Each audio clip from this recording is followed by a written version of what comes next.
Hello everyone, it's Mrs. Yam for Headbands and Books. Today I have a special headband. Look at it. What kind of headband do you think this is? It's a monster headband. It's an animal with lots of furry hair and big horns.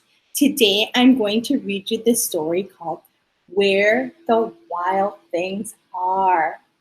And the author and the illustrator, the person that wrote the words and drew the pictures, it's the same person. And that person's name is Maurice Sendak.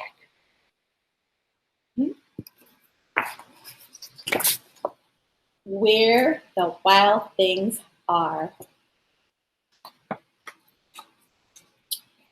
The night Max wore his wolf suit and made mischief of one kind and another.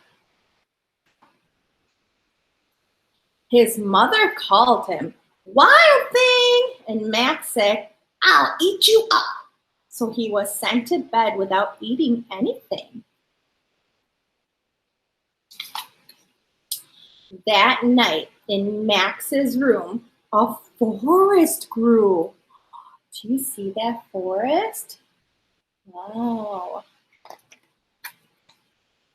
And grew.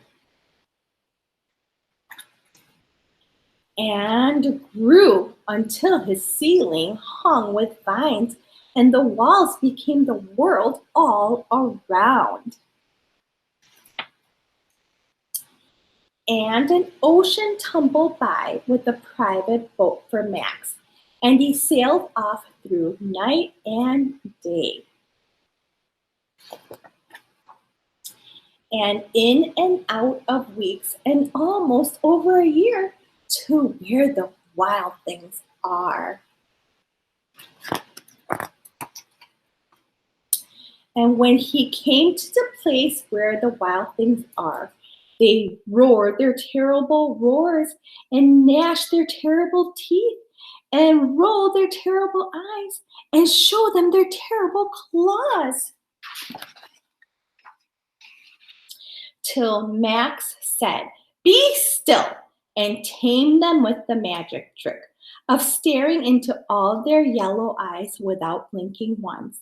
And they were frightened and called him the most wild thing of all. And made him king of the wild things.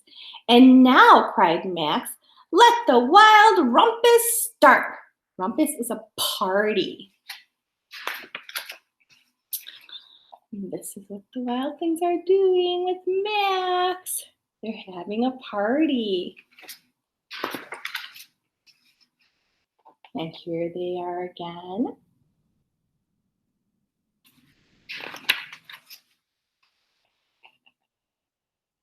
And do you see who's the king?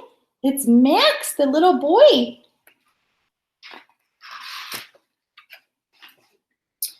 Now stop, Max said, and sent the wild things off to bed without their supper.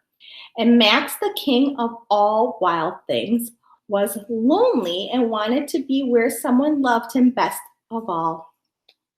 Then all around from far away across the world, he smelled good things to eat. So he gave up being king of where the wild things are. But the wild things cried, "Oh, please don't go. We'll eat you up.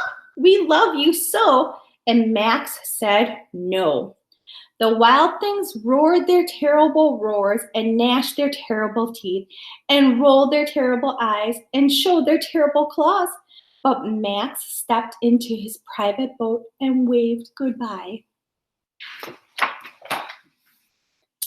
and sailed back over a year and in and out of weeks and through a day.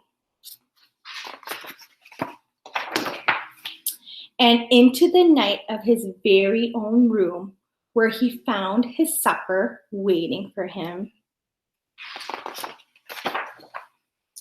And it was still hot. The end. Boys and girls, that book is called Where the Wild Things Are. So friends, this is a kind of a book that's a pretend book or a made up book. And it's not real because those monsters weren't real. Max was just imagining. This is called a fiction book when you make up stories. And stories that are real are called nonfiction. I hope you liked my story. See you next time. Bye.